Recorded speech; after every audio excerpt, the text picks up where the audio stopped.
Aquí la idea es que las personas, como repito, las familias, no tengan que buscar recursos para complementar, digamos, la prima, que ha sido un obstáculo importante a la hora de adquirir vivienda, o que el nivel que tiene que conseguir sea relativamente bajo. En el evento estuvo presente la primera dama Claudia Dobles, quien instó a la banca privada a formar parte de estas alianzas en favor a las familias nacionales. Las personas interesadas pueden solicitar este crédito en cualquiera de las oficinas comerciales del Banco Popular en todo el país. La Fiscalía del Colegio de Licenciados y Profesores asegura que se debe actualizar el proceso de reclutamiento de docentes para mejorar la calidad en educación del país. Luego de que el Estado de la Educación publicara el desfase que existe entre el plan de estudio de las universidades y la realidad que el docente encuentra en los centros educativos, Colipro se dio a la tarea de fiscalizar aula por aula la labor del profesor y el maestro. Que tal vez desde 1986 no han reformado, siguen trabajando como lo mismo, como tal, con el mismo plan de trabajo, el plan de estudio, perdón. Lamentablemente en este momento nosotros lo que estamos haciendo o estamos trabajando es buscar la estrategia para que las universidades, tanto públicas y privadas, unifiquen sus planes de estudio y así tengamos como un trabajo arduo, ¿verdad? Un trabajo constante entre las universidades y podamos dar una educación o una formación propicia. Además, trabajan en la creación de un examen de incorporación, el cual puede estar listo a mediados de año y sería obligatorio pasarlo para poder colegiarse. La Junta Directiva precisamente está trabajando en ello, está buscando las estrategias y todo lo que tenga que ver con el examen de incorporación. Recordemos que el Colegio Profesional Colipro tiene muchas especialidades, debido a ello entonces tiene que hacer un análisis previo a la especialidad para hacer el examen de incorporación y de igual forma la parte odontológica que es necesaria que aquel educador tenga conocimiento y sea evaluado también. Actualmente 70.000 educadores están colegiados y otros 10.000 aún no lo han hecho. Otro punto importante, según el Colegio de Licenciados y Profesores, es actualizar el sistema de reclutamiento de personal educativo. La falta de diseño de puentes peatonales, accesos y expropiaciones en la Ruta 32 preocupa a los representantes cantonales de la provincia de Limón, quienes pidieron al MOP presionar a la empresa china Check para agilizar la ampliación de esta vía. El poco avance en ampliación de la Ruta 32 genera preocupación en las autoridades del Ministerio de Transportes y líderes comunales de la provincia de Limón. La empresa Check incumplió con la entrega de los primeros 20 kilómetros de ampliación entre Guapiles y Siquirres en este mes de febrero y aunque se tenía previsto entregar completa la obra en octubre del 2020, eso se postergó por 5 meses más, es decir, que quedará pendiente para marzo del 2021. En el MOP están preocupados por el atraso en esta carretera, por lo que dieron un plazo de 30 días para que la empresa constructora presente un nuevo plan de intervención. La conclusión fue que les demandamos presentar un programa de trabajo en 30 días, en donde claramente nos establezcan los tiempos que les va a tomar para concluir y entregar el proyecto. Un programa que sea lo suficientemente detallado para que nosotros le podamos dar seguimiento en forma constante, de manera que nos garanticemos que se va a cumplir con esa propuesta. Y eso esperamos que se cumpla entonces y poder a partir de ese momento tener una forma más oportuna de hacerle control a la obra. Aún quedan pendientes cerca de 600 expropiaciones. También faltan los diseños y el presupuesto para construir los puentes peatonales, intersecciones, así como otras obras complementarias en comunidades como Matina y Limón. No están incorporados al proceso los de Matina y los de Limón. Nosotros no entendemos por qué se ha atrasado tanto eso. Pues hubo un pago que tenía que hacer con AVI directamente a Check sobre el costo de esos diseños y eso estuvo atrasado y creemos que por esa razón no salieron a tiempo. ¿Qué tipo de obras tienen que hacerse adicionales en esos dos sectores? Hay pasos peatonales, hay puentes adicionales de intercambio, hay marginales, carreteras adicionales que tienen que ser aparte de los 4 carriles, hay todo tipo de obra que que se quedaron fuera. Sobre la importancia que tienen las obras complementarias. Estas obras complementarias son absolutamente necesarias para poder ingresar y salir con seguridad de cada uno de los cantones hacia la Ruta 32, que es la ruta principal.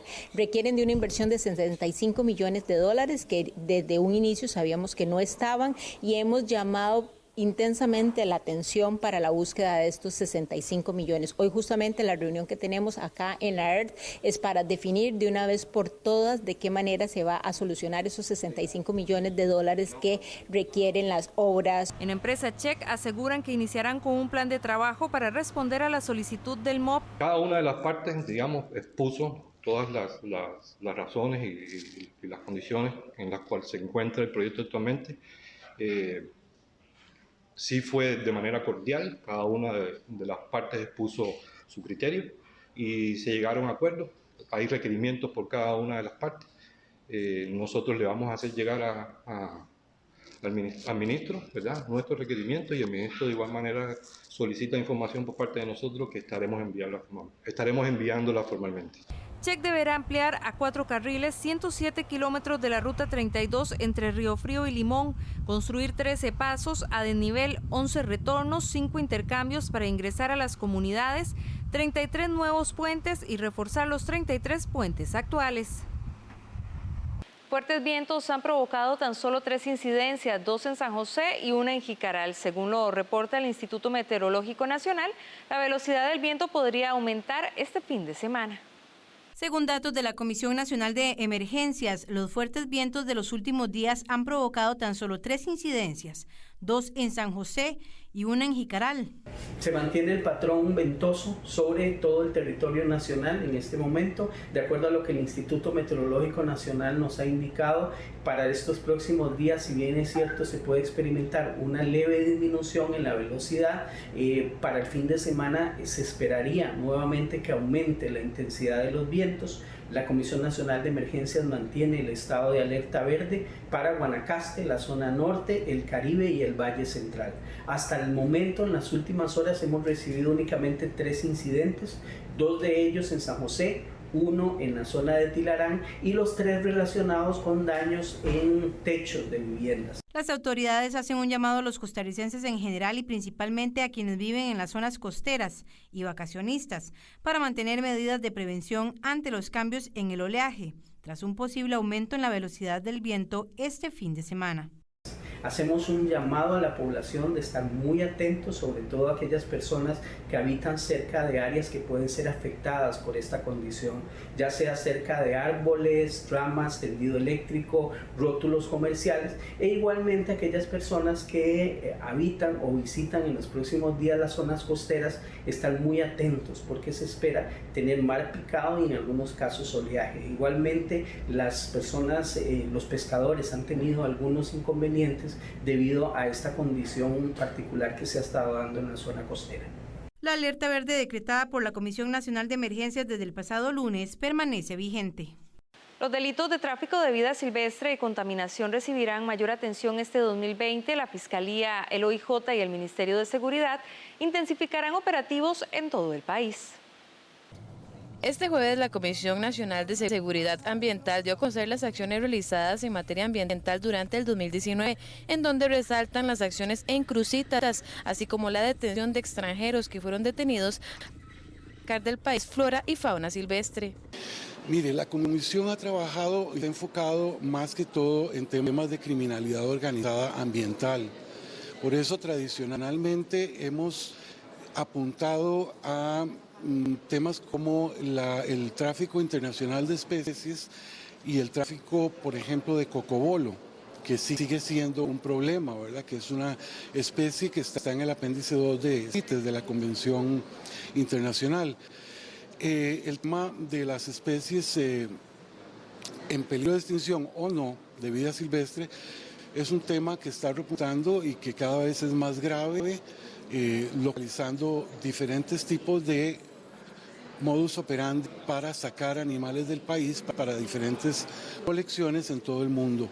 Según la fiscal general Emilia Navas, el Ministerio Público tendrá durante el 2020 cero tolerancia para los delitos ambientales, incluyendo desde crimen organizado hasta a las personas que tienen especies en casas y oficinas. Que las personas y la población denuncie, que no tolere el tráfico de flora y fauna silvestre, que no tolere la destrucción del ambiente y que forme parte de todas las acciones de prevención. Tiene que haber prevención, pero tiene que haber cero tolerancia contra este tipo de delitos, que es la prioridad para la Fiscalía General, y yo creo que una forma de ayudar es informando a las autoridades cuando saben que hay un delito que se está cometiendo. Gracias a esta comisión se han logrado operativos en conjunto con el OIJ, MINAE y Fuerza Pública, que ha logrado destinar mayor recurso presupuestario a la lucha ambiental. Atender de manera responsable y adecuada la delincuencia ambiental, nosotros requerimos apoyo, colaboración y soporte, que generalmente se traduce en dinero para poder contratar más especialistas, tener más tecnología, acceso a equipo y de esa manera pues poder atender estos casos, que además de del aspecto penal o de la consecuencia sancionatoria, también tienen una perspectiva preventiva, porque nosotros a partir de las investigaciones que efectuamos podemos crear alarmas o por lo menos señalar situaciones en las que el país se está poniendo en riesgo o en peligro y de esa manera contribuir a que el medio ambiente se proteja, se mantenga, se sostenga y pues permita que la vida se preserve. La comisión destaca operativos a nivel nacional por irregularidades como cacería, tala ilegal, orería, invasión de áreas protegidas, así como casos específicos como la atención de la lagarteada en Ortega, Santa Cruz, Guanacaste. 694 casas se quemaron en el 2019. La mayoría de ellas no contaban con un seguro para recuperar lo perdido. En el INS hacen un llamado para que los propietarios aseguren sus viviendas, comercios o industrias. La principal causa de incendios en Costa Rica son los desperfectos en las instalaciones eléctricas. En el 2019, 12.392 personas adquirieron una póliza de incendios para proteger sus viviendas, comercios o industrias. Según el Instituto Nacional de Seguros, entre el 2018 y 2019 se presentó un incremento del 4% en la adquisición de esta póliza. Para ellos, esto representa un cambio en las personas al hacer conciencia de la necesidad de esta protección. Si el seguro de incendio que ofrece el instituto, en este caso para viviendas, es el hogar de igual comprensivo. El seguro lo que cubre son incendios, inundación, terremotos. Es un seguro que es bastante robusto y que ofrece algunas coberturas adicionales que son muy fáciles de adquirir y a un bajo costo. Son alrededor de 5 colones por millón diarios. En realidad es un seguro que a la conciencia del costarricense debería adquirirlo cualquier persona. Hasta este miércoles el Cuerpo de Bomberos ha tenido que atender 192 incendios. La principal causa de estos siniestros en el país son los desperfectos en las instalaciones eléctricas, seguido del juego con fósforos o candelas. Las causas siguen manteniéndose iguales a nivel de estadística y todo tiene que ver principalmente con el tema de electricidad. Final de año y principio de año es muy típico notar lo que es portales, árboles de Navidad, extensiones eléctricas sobrecargadas, regletas sobrecargadas, que finalmente termina siendo el mismo tema de electricidad, y esa es la predominante a nivel de estadística que se ha mantenido. Ante esto, los bomberos hacen el llamado para revisar y mantener adecuadamente las instalaciones eléctricas de las viviendas. Bueno, vamos a hablar principalmente del tema de fuego en vegetación.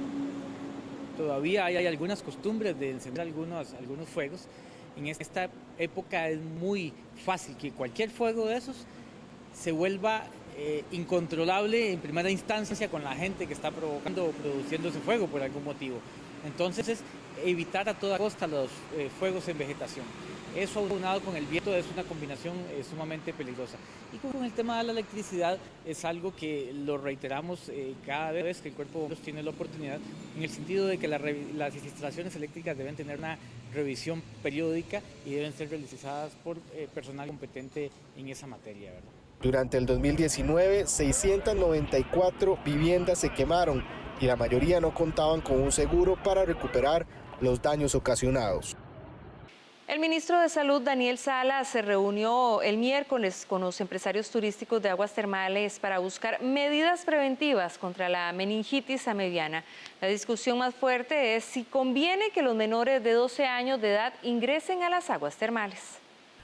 Los empresarios de los centros turísticos de aguas termales impulsan junto con el Ministerio de Salud regulaciones para prevenir los casos de meningitis amebiana, afirmó el titular de Salud, Daniel Salas. En ese sentido fuimos muy enfáticos que el disfrute de las aguas termales incluso tiene beneficios desde el punto de vista de salud, pero que tiene que hacerse responsablemente y que obviamente ellos tienen que tomar una actitud al respecto. Estuvieron totalmente de acuerdo, pero también yace la responsabilidad de la población también de tener los comportamientos adecuados. Y en ese sentido reiteramos al sector turístico y a la población que no existe ninguna emergencia ni alerta sanitaria al respecto en Costa Rica, que esto es un asunto que se da en todo el mundo, en cualquier agua termal, y que justamente en este momento le estamos poniendo una perspectiva correcta para tener las indicaciones que vayan a proteger la salud de la población. Durante una reunión este miércoles, los empresarios y el ministro de Salud dialogaron sobre la necesidad de rotular los espacios donde existan piscinas, elaborar un capítulo de aguas termales en el reglamento, evitar que los turistas sumerjan su cabeza en estas aguas y no permitir que niños menores de 12 años ingresen en estos lugares. El vicepresidente de la Cámara de Turismo de La Fortuna dijo que desde que se presentaron los 2 casos de esta bacteria, la visitación bajó entre un 30 y un 95%. Agregó que los empresarios afectados están de acuerdo con el Ministerio de Salud de establecer protocolos sanitarios en los centros de aguas termales.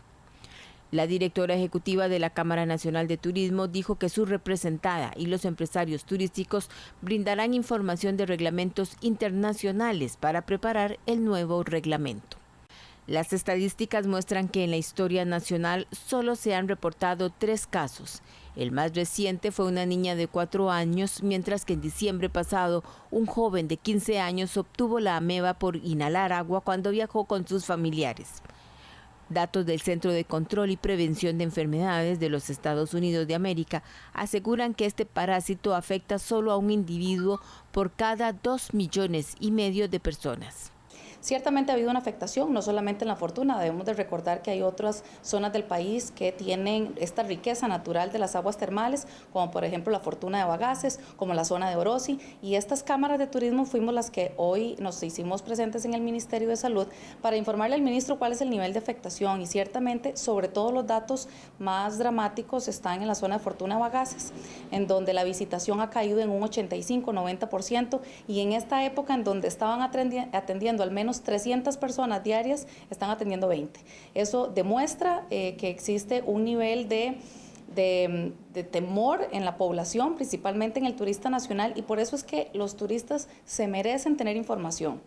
Este microorganismo es frecuente en aguas por encima de los 26 grados Celsius. Es una enfermedad muy poco frecuente y la única forma de contagio es por la entrada de agua vía nasal.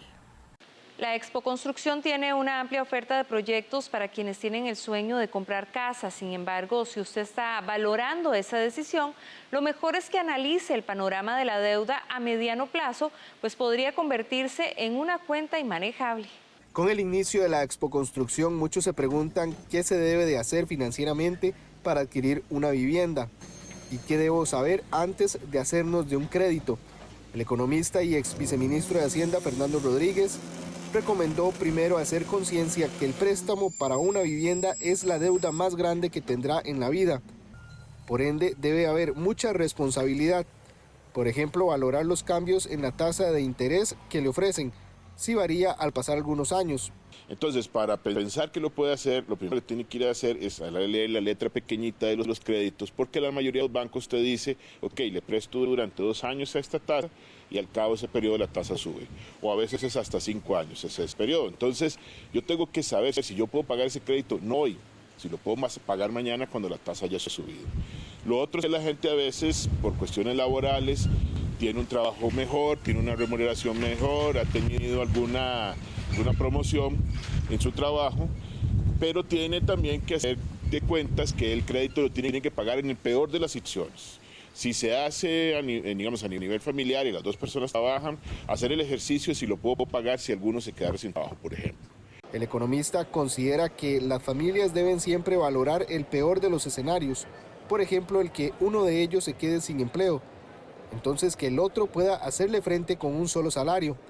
Rodríguez considera que el comprar casa no debe comprometer más del 25% del salario de alguno de ellos y en general que las deudas no comprometan el 40% del salario mensual.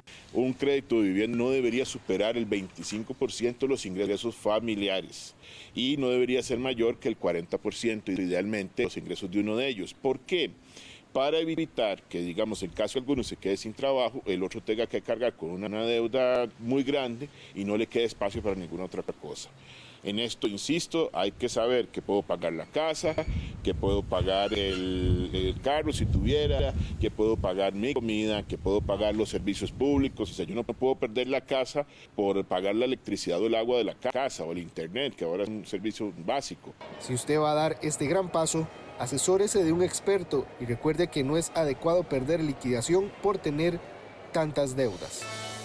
Hacemos una pausa, pero quédese que enseguida regresamos con más información.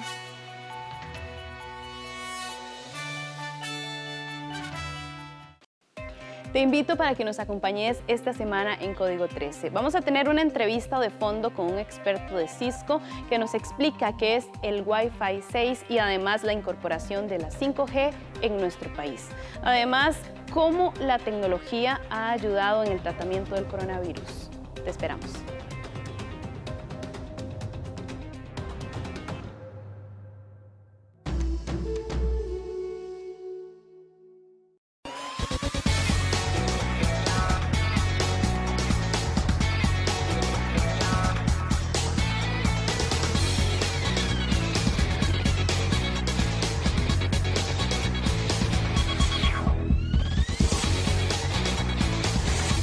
Promuévete. Lunes a viernes a las 5:30 de la mañana y 5:30 de la tarde. Sábados a las 5:30 y 8 de la mañana. Solo en 13. Costa Rica Televisión. La Contralora propuso pasar 1 billón de colones de instituciones autónomas para darle plata a la Caja Única del Estado.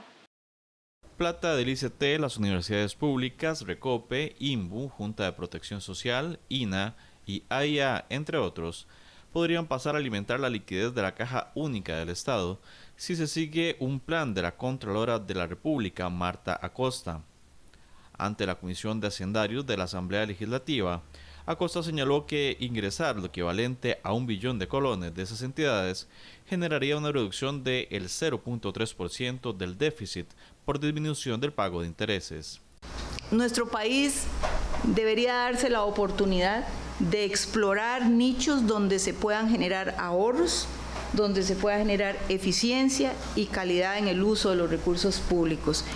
En este caso, la ampliación de la cobertura de la Caja Única representa una de esas oportunidades, pues le permitiría al gobierno aprovechar en mayor medida los beneficios del sistema. El plan presentado a diputados y diputadas pretende aumentar la liquidez de la Caja Única del Estado y reducir los gastos del sector público en los bancos que manejan sus finanzas, adujo la Contralora.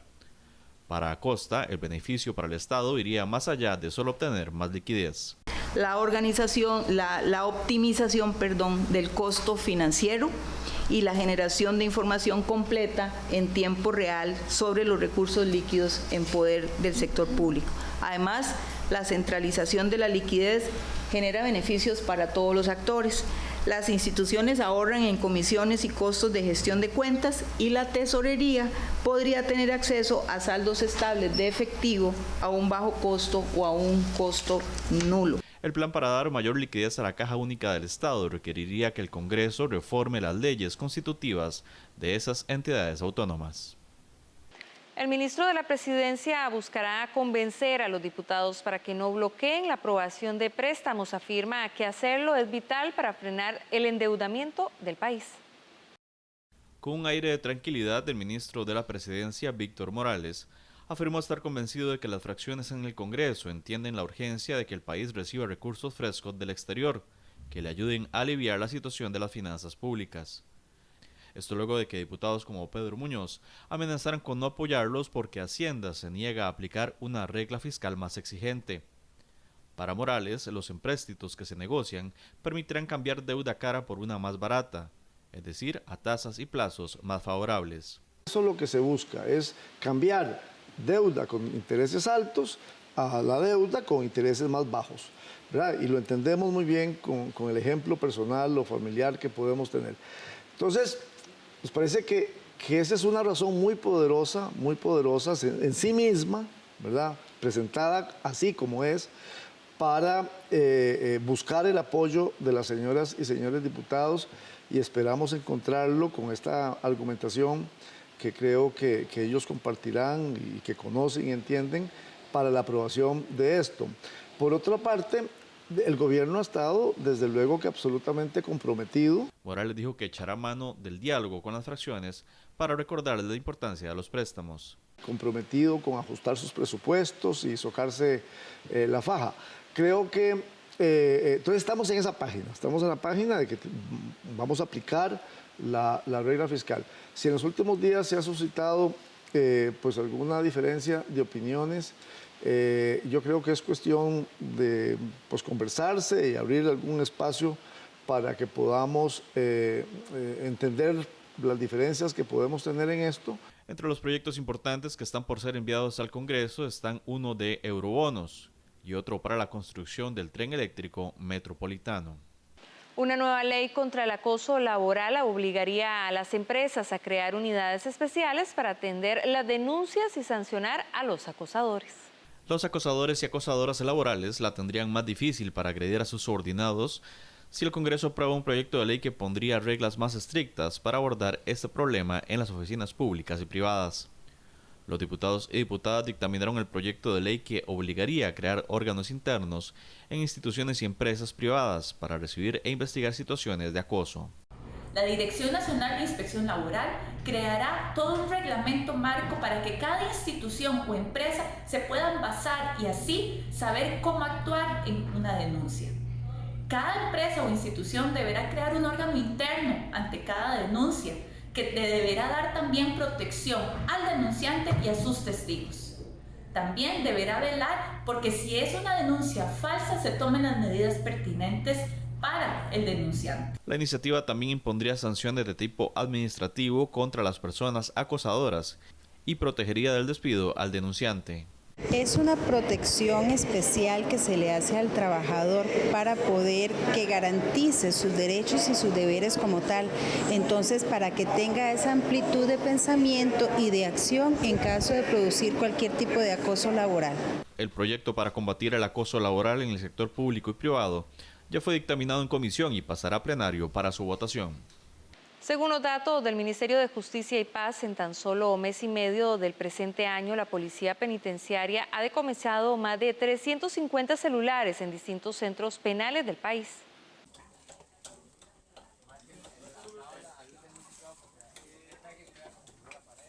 Escenas como esta se han vuelto sumamente frecuentes en los distintos centros penales de nuestro país. Y es que en tan solo el mes y medio que llevamos del año 2020, la Policía Penitenciaria, en conjunto con el Organismo de Investigación Judicial, han logrado decomisar 355 celulares en distintas cárceles.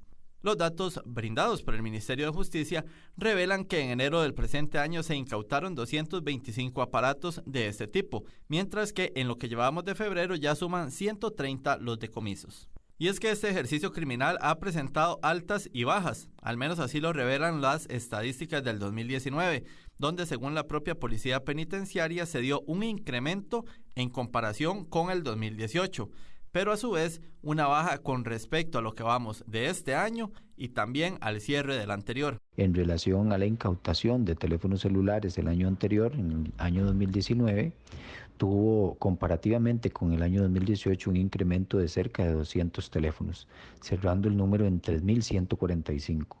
También las autoridades judiciales han reportado que en los últimos meses del año 2019 hubo una disminución importante en las denuncias. Eso hizo coincidir la acción, las actuaciones, las coordinaciones entre la Policía Penitenciaria y otras policías, que este trabajo haya dado ese resultado. El último decomiso registrado se dio hace una semana en el Centro Penal Jorge Arturo Montero, anteriormente conocido como La Reforma, donde se encontraron cerca de 30 aparatos móviles, cargadores, chips para estos celulares, además de algunas armas hechizas. En nuestra sección Animales en Libertad le presentamos al quetzal. Esta ave no puede volar con mucha velocidad, es solitaria fuera de la época de cría, pero se convierte en territorial cuando está con su cría.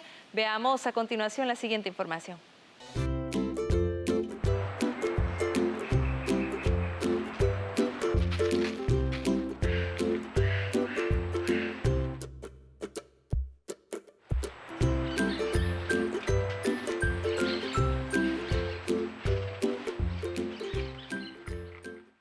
Encontrarlo no es una tarea sencilla. El quetzal se halla en peligro de extinción y quedan pocos en Centroamérica. Sin embargo, en Costa Rica su población es más grande, gracias a la protección que hay en los parques nacionales. El mejor momento para contemplarlo es desde el mes de febrero hasta julio. Durante este periodo se pueden encontrar en los árboles de la familia de los laureles o los de aguacate, ya que estos son sus frutos preferidos. Esta hermosísima ave habita en el bosque nuboso. El macho es definitivamente el más vistoso y se reconoce por su espectacular plumaje. Un buen lugar para observarlos es en Monteverde o bien en el Parque Nacional Los Quetzales, en el distrito Copey del cantón de Dota.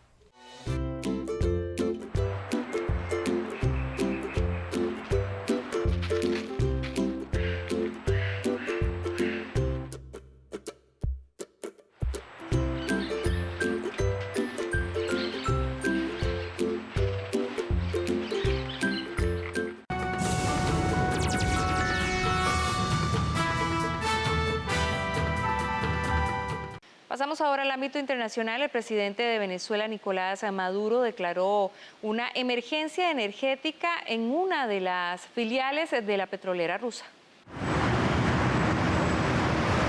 Emergencia energética en la petrolera estatal venezolana. El presidente Nicolás Maduro la declaró el miércoles tras sanciones de Estados Unidos a una filial de la petrolera rusa Rosneft por comercializar crudo venezolano. Declaro la emergencia energética de la industria de hidrocarburos a los fines de adoptar las medidas urgentes y necesarias para garantizar la seguridad energética nacional y proteger a la industria de la agresión imperialista. El mandatario anunció la creación de una comisión de carácter plenipotenciario para la defensa y reestructuración de la industria petrolera, casi el único sostén de la economía venezolana. Estoy poniendo todo el poder del Estado, del gobierno y de la nación para entrarle a PDVSA con todo. Estados Unidos acusa a la filial de Rosneft de burlar las sanciones contra Venezuela que impiden exportar su petróleo.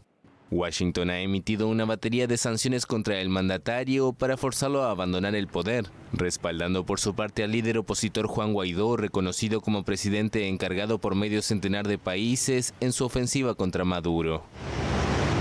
El número de nuevos casos de contagio de coronavirus en China anunciado el jueves es bastante inferior al de días anteriores, mientras el saldo de la epidemia supera los 2.100 muertos. China anunció la cantidad más baja en casi un mes de casos diarios nuevos por el brote de coronavirus. Las autoridades de Hubei dieron cuenta el jueves de otros 628 contagios, pero también anunciaron que 279 personas que habían sido contabilizadas como infectadas debido a simples radiografías han sido declaradas negativas tras aplicarles un test de detección del virus.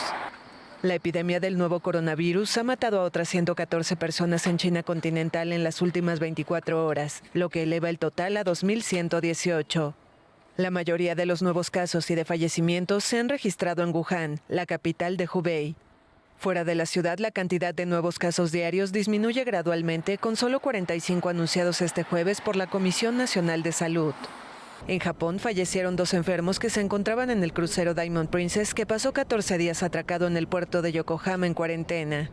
Se trató de una mujer y un hombre de unos 80 años que se contagiaron a bordo, según la cadena de televisión pública NHK y otros medios. Ambos fueron evacuados el 11 y 12 de febrero. Por el momento no se ha podido obtener confirmación del Ministerio de Salud. Se trataría de las primeras muertes en los más de 600 portadores confirmados en el barco. El miércoles desembarcaron 443 personas. La evacuación de todos los pasajeros sin síntomas, cuyas pruebas dieron negativas y que no tuvieron contacto con portadores del virus, llevará al menos 3 días. Al menos 8 personas murieron el miércoles por la noche en 2 tiroteos en la localidad alemana cerca de Frankfurt, informó un portavoz policial. 2 tiroteos en la localidad alemana de Hanau dejaron al menos 8 muertos el miércoles. Él o los autores de los disparos se dieron a la fuga, según la policía, que lanzó una búsqueda a gran escala. Un primer tiroteo tuvo como blanco un bar de narguilé en el centro de la ciudad cercana a Frankfurt. Al menos una persona resultó herida hacia las 22 horas locales. Los atacantes se fueron del lugar en coche y se dirigieron a la plaza Kurt Schumacher. Entonces se produjo un segundo tiroteo que causó al menos 5 heridos graves, según el saldo preliminar de las autoridades. La prensa local reportó 3 personas fallecidas delante del primer bar y 5 frente al segundo. Un colega llamó para decirme que hubo un tiroteo cerca del kiosco y manejé hasta acá.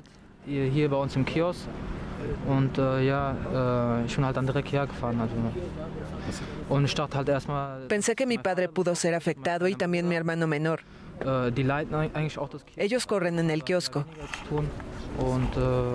Luego los vi. Por supuesto estaban horrorizados, estaban llorando, todos estaban en shock. Alemania ha sido blanco en los últimos años de varios ataques yihadistas, pero lo que más preocupa a las autoridades alemanas es la amenaza del terrorismo de extrema derecha. Rusia se opuso a la adopción en el Consejo de Seguridad de la ONU de una declaración para pedir el cese de las hostilidades y el respeto al derecho internacional humanitario en el noreste de Siria, impulsada por Francia, indicó el representante de ese país, Nicolás de Rivere. Rusia se opuso el miércoles a la adopción en el Consejo de Seguridad de la ONU de una declaración para pedir el cese de hostilidades y respeto al derecho internacional humanitario en el noroeste de Siria. El enviado de las Naciones Unidas a Siria, Geir Pedersen, dijo más temprano que el país estaba al borde de un recrudecimiento de la violencia, después de un intercambio de amenazas entre los actores principales, Turquía y Rusia. Turquía y Rusia, como patrocinadores de los acuerdos de reducción de escala en Idlib, pueden y deben desempeñar un papel clave para encontrar una manera de desescalar la situación ahora. Trabajadores de asistencia sirios instan a un alto al fuego urgente y ayuda internacional para cerca de 1 millón de personas que huyen del régimen en la provincia de Idlib, la mayor ola de desplazados civiles en 9 años de conflicto. Turquía apoya a los rebeldes en Idlib y ha presionado para renovar un alto al fuego en conversaciones con Rusia, que respalda al régimen sirio, sin que hayan llegado a un acuerdo en las reuniones en los últimos días. Tras el encuentro público en la ONU, algunos diplomáticos aseguraron que hubo insultos en una reunión celebrada después. Rusia acusó de forma airada a los occidentales de no entender la postura rusa, y el rechazo de Moscú a la adopción de un texto común recibió el respaldo de China. Turquía advirtió el miércoles que lanzará una ofensiva en Siria, a menos que las fuerzas del régimen retrocedan antes de finales de mes. Rusia respondió que cualquier operación contra las fuerzas sirias sería el peor escenario. El gobierno turco quiere prevenir otro flujo de refugiados a su territorio, que se sume a los 3.700.000 sirios que alberga. La ONU ha dicho que 900.000 personas han sido desplazadas desde el 1 de diciembre, más de 500.000 niños entre ellos. Con esta información vamos a hacer una pausa, pero ya regresamos con más de Costa Rica Noticias. Aquí estamos curando las cabritas con banano, que le pica las hojas de las hortalizas, digamos que el camote, porque estas animalitas de todo comen. Y lo importante es que estas bichitas, como comen, así dan la producción. Naturaleza, educación, agricultura y más temas en Documentales UNED, aquí por 13, Costa Rica Televisión. Esta semana, en Punto y Coma, la escritora e historiadora del arte Carolina Jiménez nos sumerge en la obra plástica de una de las más polifacéticas artistas de Costa Rica, Carmen Naranjo. Acompáñenos a conocer más de su vida y obra a través de Punto y Coma. Punto y Coma. Nuestros libros tienen la palabra. Los domingos a las 12:30 mediodía.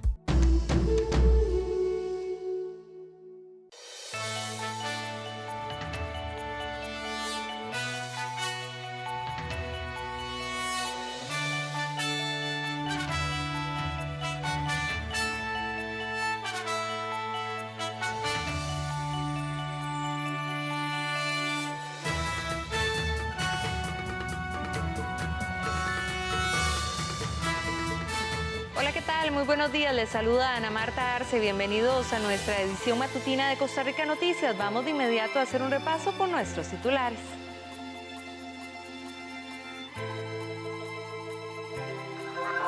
Familias con ingresos menores a 1.600.000 colones podrán acceder a un crédito y a un bono de vivienda para adquirir casa propia.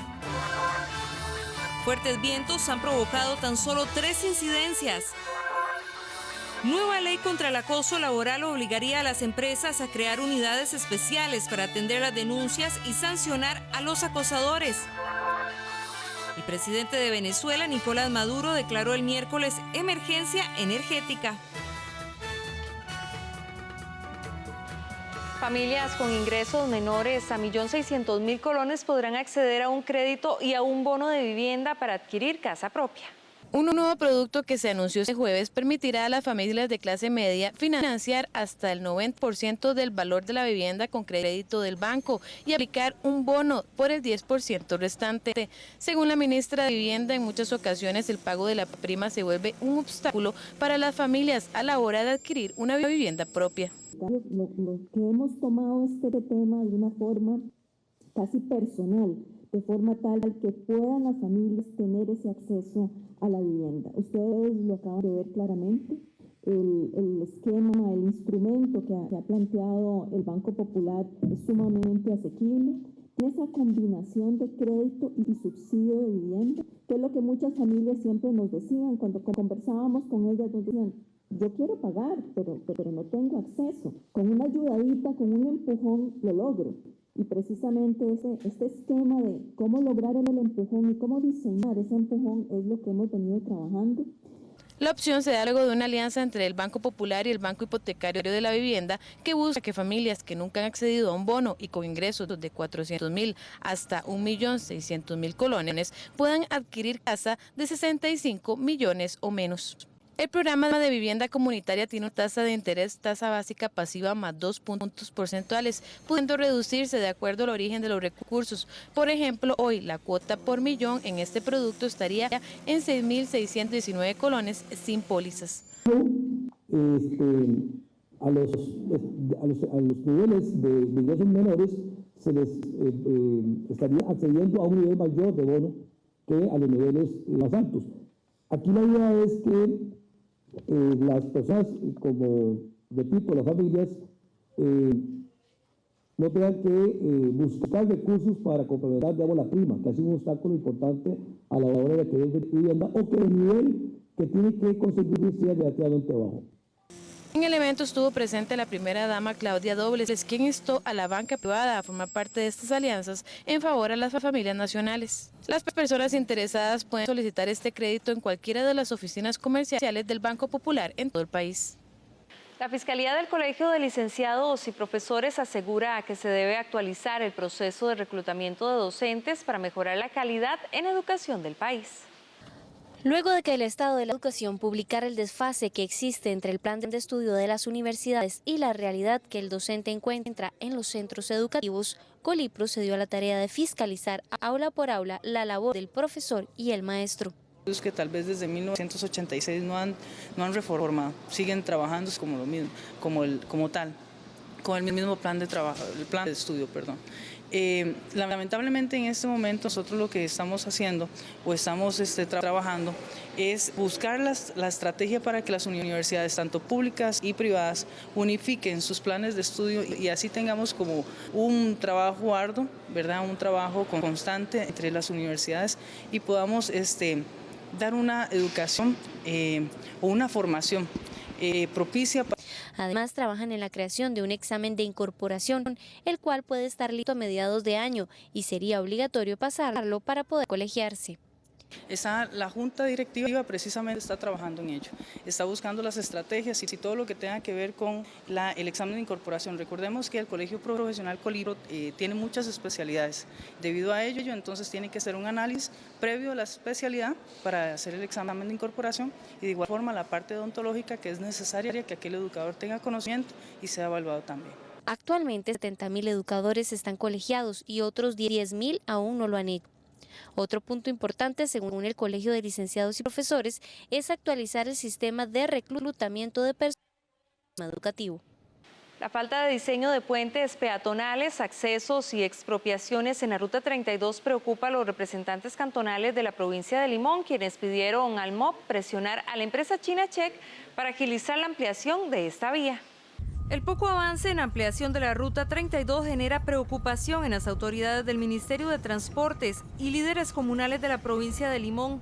La empresa Check incumplió con la entrega de los primeros 20 kilómetros de ampliación entre Guapiles y Siquirres en este mes de febrero, y aunque se tenía previsto entregar completa la obra en octubre del 2020, eso se postergó por 5 meses más, es decir, que quedará pendiente para marzo del 2021. En el MOP están preocupados por el atraso en esta carretera, por lo que dieron un plazo de 30 días para que la empresa constructora presente un nuevo plan de intervención. La conclusión fue que les demandamos presentar un programa de trabajo en 30 días, en donde claramente nos establezcan los tiempos que les va a tomar para concluir y entregar el proyecto. Un programa que sea lo suficientemente detallado para que nosotros le podamos dar seguimiento en forma constante, de manera que nos garanticemos que se va a cumplir con esa propuesta. Y eso esperamos que se cumpla entonces y poder a partir de ese momento tener una forma más oportuna de hacerle control a la obra. Aún quedan pendientes cerca de 600 expropiaciones. También faltan los diseños y el presupuesto para construir los puentes peatonales, intersecciones, así como otras obras complementarias en comunidades como Matina y Limón. No están incorporados al proceso los de Matina y los de Limón. Nosotros no entendemos por qué se ha atrasado tanto eso. Pues hubo un pago que tenía que hacer con AVI directamente a Check sobre el costo de esos diseños y eso estuvo atrasado y creemos que por esa razón no salieron a tiempo. ¿Qué tipo de obras tienen que hacerse adicionales en esos dos sectores? Hay pasos peatonales, hay puentes adicionales de intercambio, hay marginales, carreteras adicionales que tienen que ser aparte de los 4 carriles, hay todo tipo de obra que se quedaron fuera. Sobre la importancia que tienen las obras complementarias. Estas obras complementarias son absolutamente necesarias para poder ingresar y salir con seguridad de cada uno de los cantones hacia la Ruta 32, que es la ruta principal. Requieren de una inversión de 65 millones de dólares que desde un inicio sabíamos que no estaban y hemos llamado intensamente la atención para la búsqueda de estos 65 millones. Hoy justamente la reunión que tenemos acá en la ERD es para definir de una vez por todas de qué manera se va a solucionar esos 65 millones de dólares que requieren las obras. En la empresa Check aseguran que iniciarán con un plan de trabajo para responder a la solicitud del MOP. Cada una de las partes, digamos, expuso todas las razones y las condiciones en las cuales se encuentra el proyecto actualmente. Sí fue de manera cordial, cada una de las partes expuso su criterio y se llegaron a acuerdos. Hay requerimientos por cada una de las partes. Nosotros le vamos a hacer llegar al ministro, ¿verdad?, nuestros requerimientos, y el ministro de igual manera solicita información por parte de nosotros que estaremos enviándola formalmente.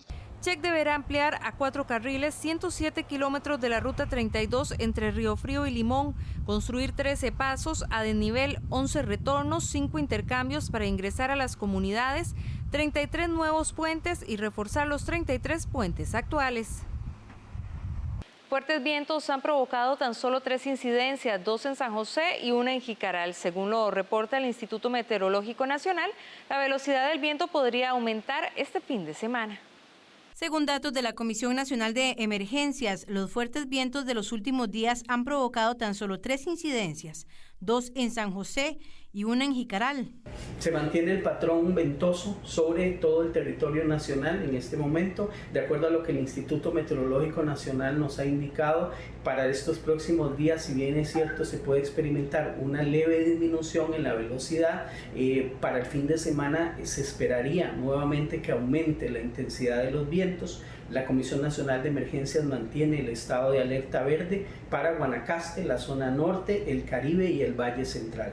Hasta el momento, en las últimas horas, hemos recibido únicamente 3 incidentes, 2 de ellos en San José, 1 en la zona de Tilarán y los 3 relacionados con daños en techos de viviendas. Las autoridades hacen un llamado a los costarricenses en general y principalmente a quienes viven en las zonas costeras y vacacionistas para mantener medidas de prevención ante los cambios en el oleaje, tras un posible aumento en la velocidad del viento este fin de semana.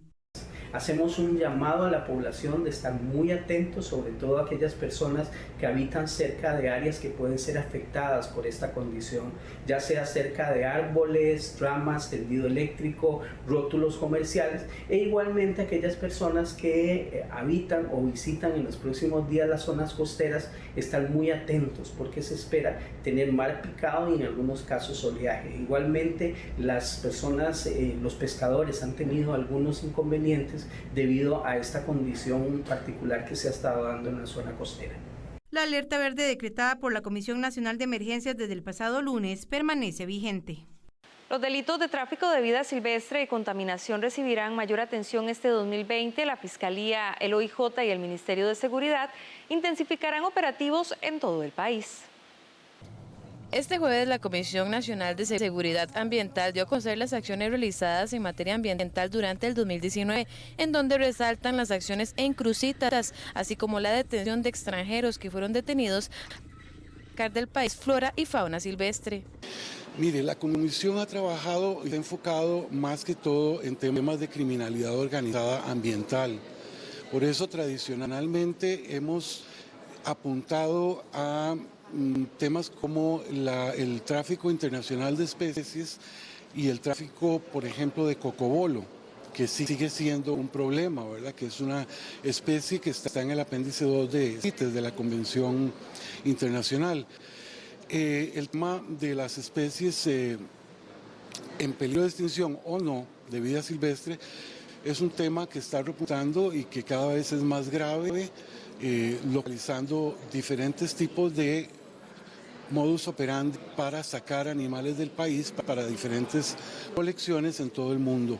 Según la fiscal general Emilia Navas, el Ministerio Público tendrá durante el 2020 cero tolerancia para los delitos ambientales, incluyendo desde crimen organizado hasta a las personas que tienen especies en casas y oficinas. Que las personas y la población denuncie, que no tolere el tráfico de flora y fauna silvestre, que no tolere la destrucción del ambiente y que forme parte de todas las acciones de prevención. Tiene que haber prevención, pero tiene que haber cero tolerancia contra este tipo de delitos, que es la prioridad para la Fiscalía General, y yo creo que una forma de ayudar es informando a las autoridades cuando saben que hay un delito que se está cometiendo. Gracias a esta comisión se han logrado operativos en conjunto con el OIJ, MINAE y Fuerza Pública, que ha logrado destinar mayor recurso presupuestario a la lucha ambiental. Atender de manera responsable y adecuada la delincuencia ambiental, nosotros requerimos apoyo, colaboración y soporte, que generalmente se traduce en dinero para poder contratar más especialistas, tener más tecnología, acceso a equipo y de esa manera pues poder atender estos casos, que además de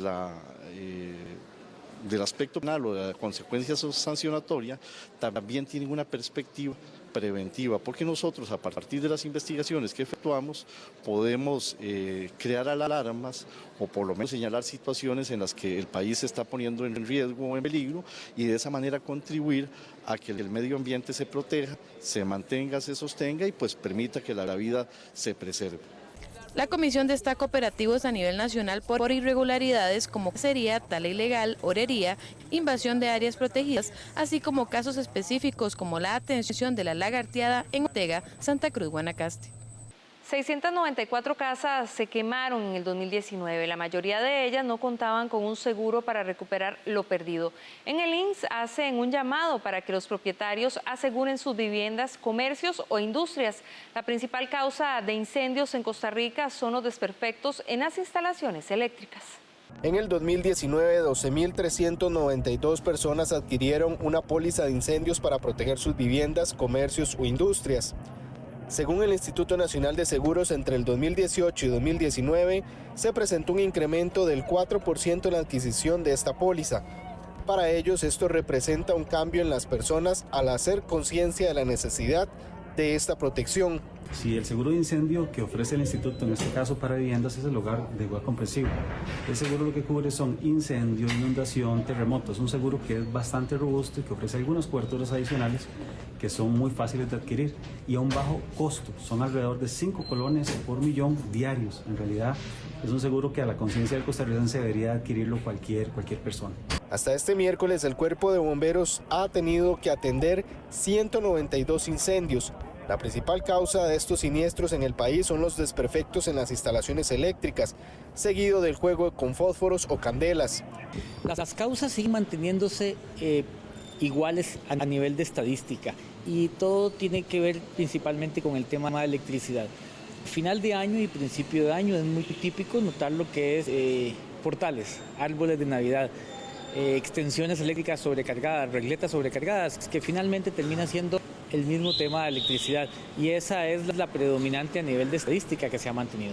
Ante esto, los bomberos hacen el llamado para revisar y mantener adecuadamente las instalaciones eléctricas de las viviendas. Bueno, vamos a hablar principalmente del tema de fuego en vegetación. Todavía hay algunas costumbres de encender algunos fuegos. En esta época es muy fácil que cualquier fuego de esos se vuelva incontrolable en primera instancia con la gente que está provocando o produciendo ese fuego por algún motivo. Entonces es evitar a toda costa los fuegos en vegetación. Eso aunado con el viento es una combinación sumamente peligrosa. Y con el tema de la electricidad es algo que lo reiteramos cada vez que el Cuerpo de Bomberos tiene la oportunidad, en el sentido de que las instalaciones eléctricas deben tener una revisión periódica y deben ser realizadas por personal competente en esa materia, ¿verdad? Durante el 2019, 694 viviendas se quemaron y la mayoría no contaban con un seguro para recuperar los daños ocasionados. El ministro de Salud, Daniel Salas, se reunió el miércoles con los empresarios turísticos de aguas termales para buscar medidas preventivas contra la meningitis amebiana. La discusión más fuerte es si conviene que los menores de 12 años de edad ingresen a las aguas termales. Los empresarios de los centros turísticos de aguas termales impulsan junto con el Ministerio de Salud regulaciones para prevenir los casos de meningitis amebiana, afirmó el titular de Salud, Daniel Salas. En ese sentido fuimos muy enfáticos que el disfrute de las aguas termales incluso tiene beneficios desde el punto de vista de salud, pero que tiene que hacerse responsablemente y que obviamente ellos tienen que tomar una actitud al respecto.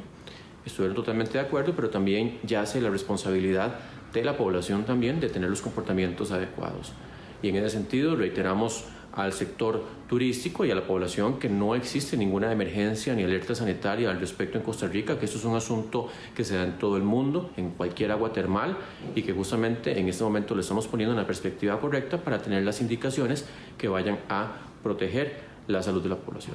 Durante una reunión este miércoles, los empresarios y el ministro de Salud dialogaron sobre la necesidad de rotular los espacios donde existan piscinas, elaborar un capítulo de aguas termales en el reglamento, evitar que los turistas sumerjan su cabeza en estas aguas y no permitir que niños menores de 12 años ingresen en estos lugares. El vicepresidente de la Cámara de Turismo de La Fortuna dijo que desde que se presentaron los 2 casos de esta bacteria, la visitación bajó entre un 30 y un 95%. Agregó que los empresarios afectados están de acuerdo con el Ministerio de Salud de establecer protocolos sanitarios en los centros de aguas termales. La directora ejecutiva de la Cámara Nacional de Turismo dijo que su representada y los empresarios turísticos brindarán información de reglamentos internacionales para preparar el nuevo reglamento. Las estadísticas muestran que en la historia nacional solo se han reportado 3 casos. El más reciente fue una niña de 4 años, mientras que en diciembre pasado un joven de 15 años obtuvo la ameba por inhalar agua cuando viajó con sus familiares. Datos del Centro de Control y Prevención de Enfermedades de los Estados Unidos de América aseguran que este parásito afecta solo a un individuo por cada 2,5 millones de personas. Ciertamente ha habido una afectación, no solamente en La Fortuna, debemos de recordar que hay otras zonas del país que tienen esta riqueza natural de las aguas termales, como por ejemplo La Fortuna de Bagaces, como la zona de Orosi, y estas cámaras de turismo fuimos las que hoy nos hicimos presentes en el Ministerio de Salud para informarle al ministro cuál es el nivel de afectación, y ciertamente sobre todo los datos más dramáticos están en la zona de Fortuna de Bagaces, en donde la visitación ha caído en un 85-90%, y en esta época en donde estaban atendiendo al menos 300 personas diarias, están atendiendo 20.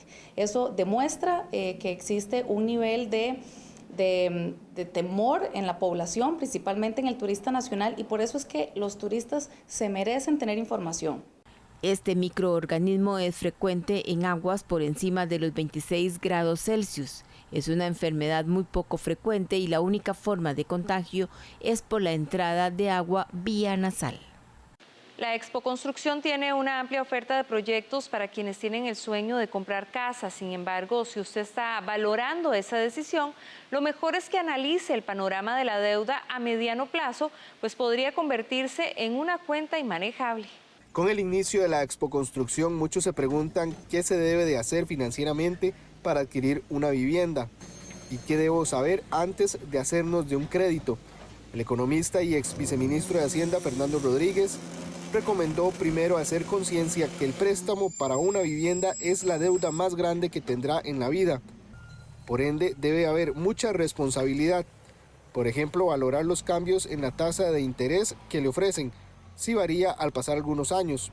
Entonces, para pensar que lo puede hacer, lo primero que tiene que ir a hacer es leer la letra pequeñita de los créditos, porque la mayoría de los bancos te dice, ok, le presto durante 2 años a esta tasa y al cabo de ese periodo la tasa sube, o a veces es hasta 5 años ese periodo. Entonces, yo tengo que saber si yo puedo pagar ese crédito, no hoy, si lo puedo pagar mañana cuando la tasa ya se ha subido.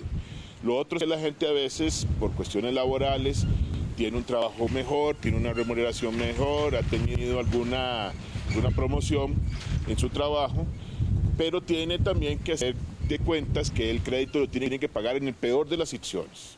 Si se hace, digamos, a nivel familiar y las 2 personas trabajan, hacer el ejercicio de si lo puedo pagar si alguno se queda sin trabajo, por ejemplo. El economista considera que las familias deben siempre valorar el peor de los escenarios, por ejemplo, el que uno de ellos se quede sin empleo, entonces que el otro pueda hacerle frente con un solo salario. Rodríguez considera que el comprar casa no debe comprometer más del 25% del salario de alguno de ellos, y en general que las deudas no comprometan el 40% del salario mensual. Un crédito de vivienda no debería superar el 25% de los ingresos familiares y no debería ser mayor que el 40%, idealmente, los ingresos de uno de ellos. ¿Por qué? Para evitar que, digamos, en caso alguno se quede sin trabajo, el otro tenga que cargar con una deuda muy grande y no le quede espacio para ninguna otra cosa. En esto, insisto, hay que saber que puedo pagar la casa, que puedo pagar el carro si tuviera, que puedo pagar mi comida, que puedo pagar los servicios públicos. O sea, yo no puedo perder la casa por pagar la electricidad o el agua de la casa o el internet, que ahora es un servicio básico. Si usted va a dar este gran paso, asesórese de un experto y recuerde que no es adecuado perder liquidación por tener tantas deudas. Hacemos una pausa, pero quédese que enseguida regresamos con más información.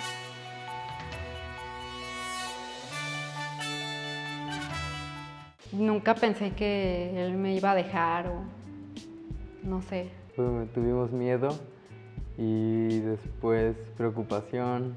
La decisión de ser madre y todo eso tuvo consecuencias porque pues no sabían ni cómo cuidarlos, ni no sabían nada. 360, los viernes a las 10:30 de la noche, en 13, Costa Rica Televisión.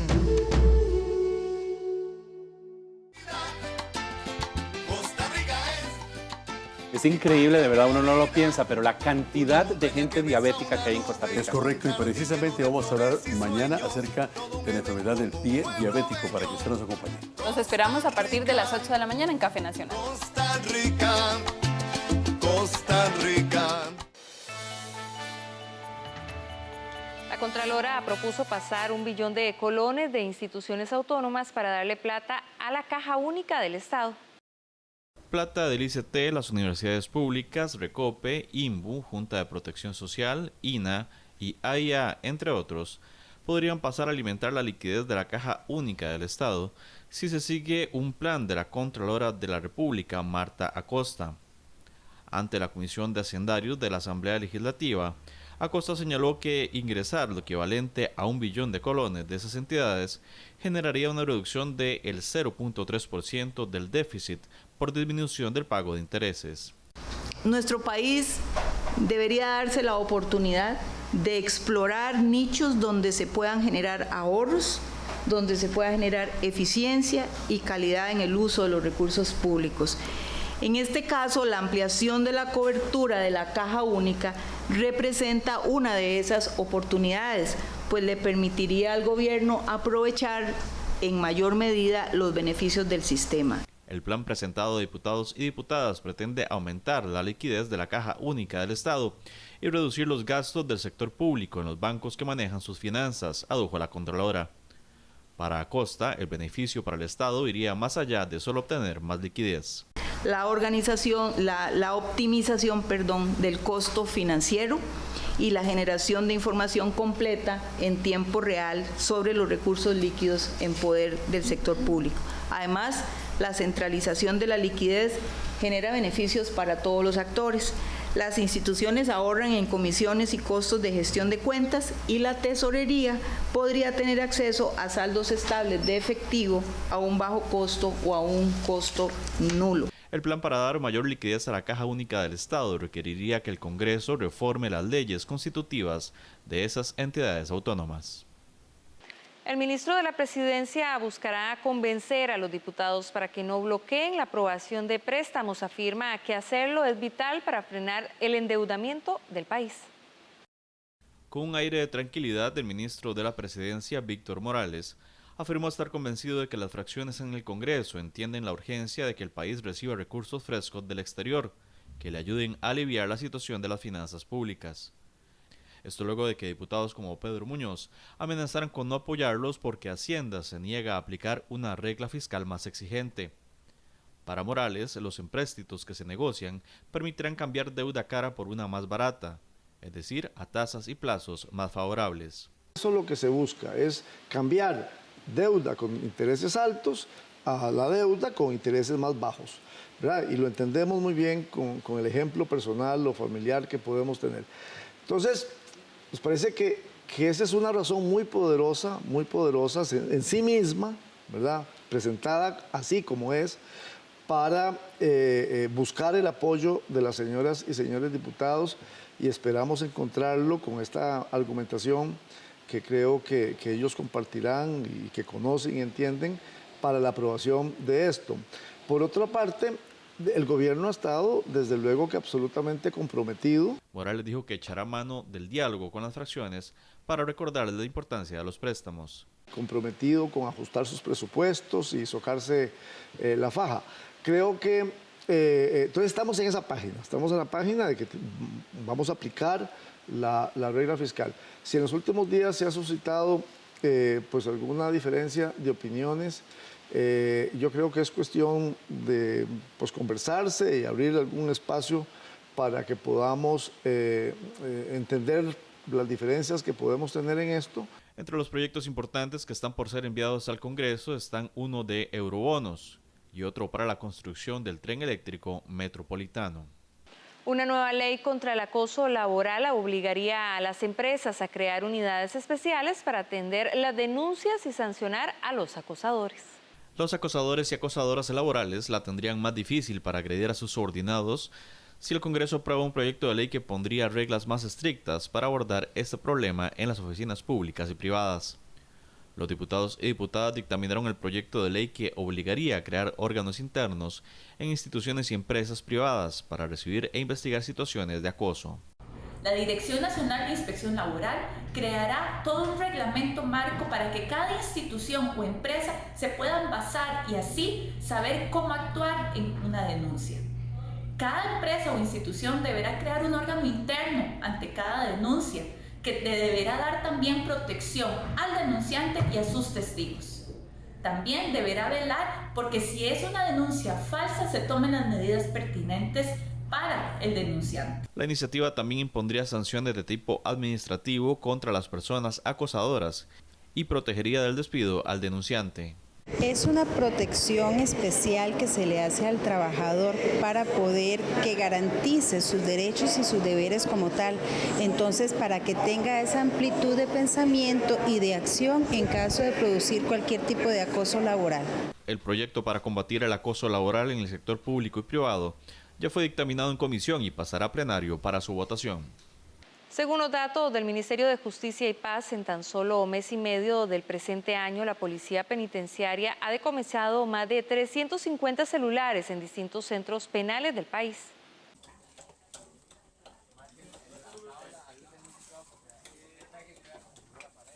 Escenas como esta se han vuelto sumamente frecuentes en los distintos centros penales de nuestro país. Y es que en tan solo el mes y medio que llevamos del año 2020, la Policía Penitenciaria, en conjunto con el Organismo de Investigación Judicial, han logrado decomisar 355 celulares en distintas cárceles. Los datos brindados por el Ministerio de Justicia revelan que en enero del presente año se incautaron 225 aparatos de este tipo, mientras que en lo que llevamos de febrero ya suman 130 los decomisos. Y es que este ejercicio criminal ha presentado altas y bajas, al menos así lo revelan las estadísticas del 2019, donde según la propia Policía Penitenciaria se dio un incremento en comparación con el 2018, pero a su vez una baja con respecto a lo que vamos de este año y también al cierre del anterior. En relación a la incautación de teléfonos celulares del año anterior, en el año 2019, tuvo comparativamente con el año 2018 un incremento de cerca de 200 teléfonos, cerrando el número en 3.145.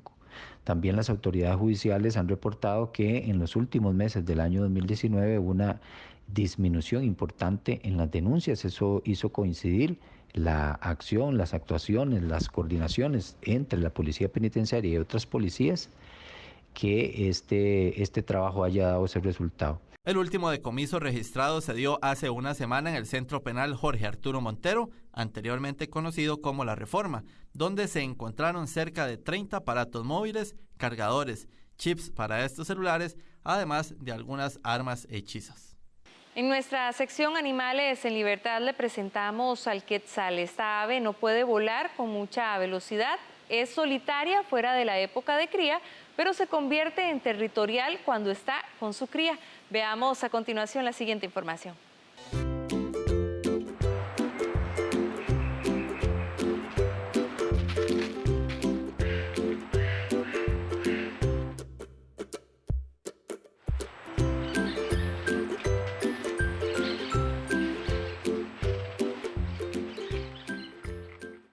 Encontrarlo no es una tarea sencilla.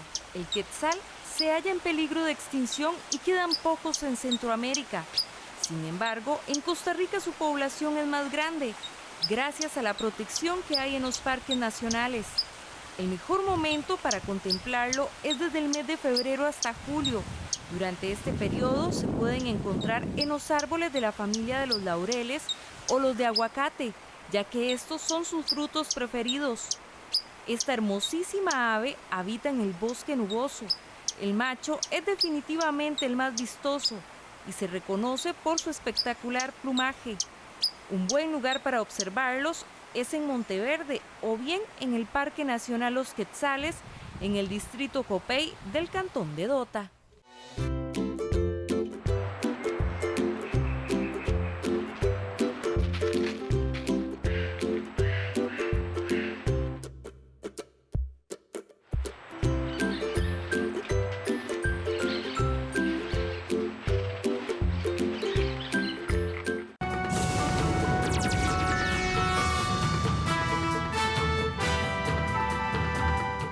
Pasamos ahora al ámbito internacional. El presidente de Venezuela, Nicolás Maduro, declaró una emergencia energética en una de las filiales de la petrolera rusa. Emergencia energética en la petrolera estatal venezolana. El presidente Nicolás Maduro la declaró el miércoles tras sanciones de Estados Unidos a una filial de la petrolera rusa Rosneft por comercializar crudo venezolano. Declaro la emergencia energética de la industria de hidrocarburos a los fines de adoptar las medidas urgentes y necesarias para garantizar la seguridad energética nacional y proteger a la industria de la agresión imperialista. El mandatario anunció la creación de una comisión de carácter plenipotenciario para la defensa y reestructuración de la industria petrolera, casi el único sostén de la economía venezolana. Estoy poniendo todo el poder del Estado, del gobierno y de la nación para entrarle a PDVSA con todo. Estados Unidos acusa a la filial de Rosneft de burlar las sanciones contra Venezuela que impiden exportar su petróleo. Washington ha emitido una batería de sanciones contra el mandatario para forzarlo a abandonar el poder, respaldando por su parte al líder opositor Juan Guaidó, reconocido como presidente encargado por medio centenar de países en su ofensiva contra Maduro. El número de nuevos casos de contagio de coronavirus en China anunciado el jueves es bastante inferior al de días anteriores, mientras el saldo de la epidemia supera los 2.100 muertos. China anunció la cantidad más baja en casi un mes de casos diarios nuevos por el brote de coronavirus. Las autoridades de Hubei dieron cuenta el jueves de otros 628 contagios, pero también anunciaron que 279 personas que habían sido contabilizadas como infectadas debido a simples radiografías han sido declaradas negativas tras aplicarles un test de detección del virus. La epidemia del nuevo coronavirus ha matado a otras 114 personas en China continental en las últimas 24 horas, lo que eleva el total a 2.118. La mayoría de los nuevos casos y de fallecimientos se han registrado en Wuhan, la capital de Hubei. Fuera de la ciudad, la cantidad de nuevos casos diarios disminuye gradualmente, con solo 45 anunciados este jueves por la Comisión Nacional de Salud.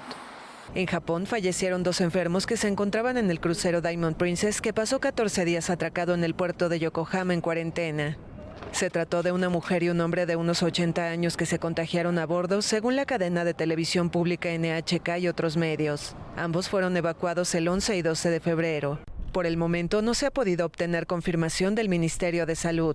Se trataría de las primeras muertes en los más de 600 portadores confirmados en el barco. El miércoles desembarcaron 443 personas. La evacuación de todos los pasajeros sin síntomas, cuyas pruebas dieron negativas y que no tuvieron contacto con portadores del virus, llevará al menos 3 días. Al menos 8 personas murieron el miércoles por la noche en 2 tiroteos en la localidad alemana cerca de Frankfurt, informó un portavoz policial. 2 tiroteos en la localidad alemana de Hanau dejaron al menos 8 muertos el miércoles. Él o los autores de los disparos se dieron a la fuga, según la policía, que lanzó una búsqueda a gran escala. Un primer tiroteo tuvo como blanco un bar de narguilé en el centro de la ciudad cercana a Frankfurt. Al menos una persona resultó herida hacia las 22 horas locales. Los atacantes se fueron del lugar en coche y se dirigieron a la plaza Kurt Schumacher. Entonces se produjo un segundo tiroteo que causó al menos 5 heridos graves, según el saldo preliminar de las autoridades. La prensa local reportó 3 personas fallecidas delante del primer bar y 5 frente al segundo. Un colega llamó para decirme que hubo un tiroteo cerca del kiosco y manejé hasta acá.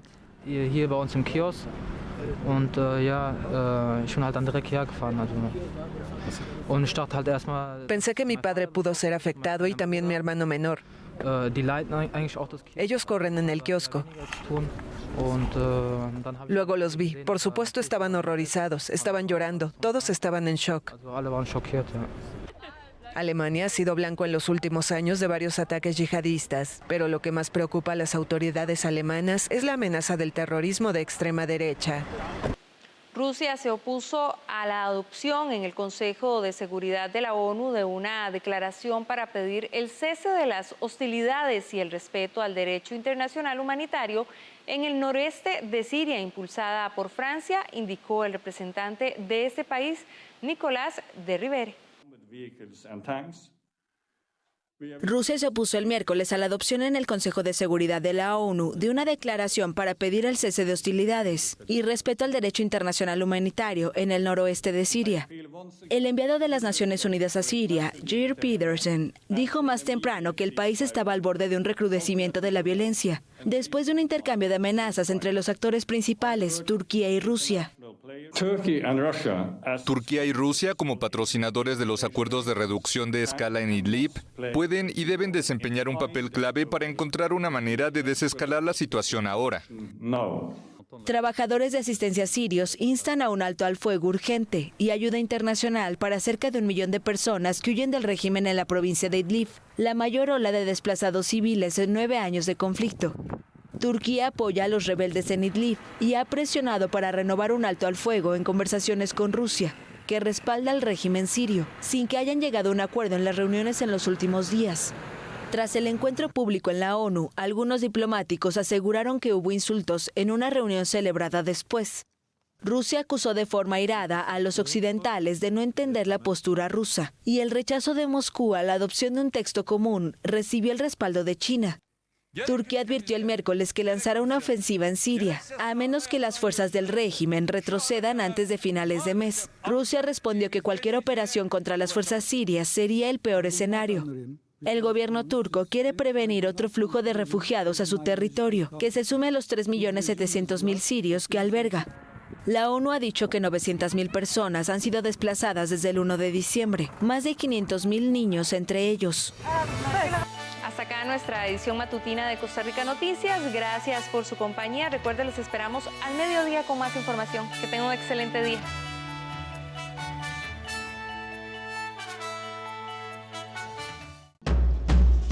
Estás viendo 13, Costa Rica Televisión.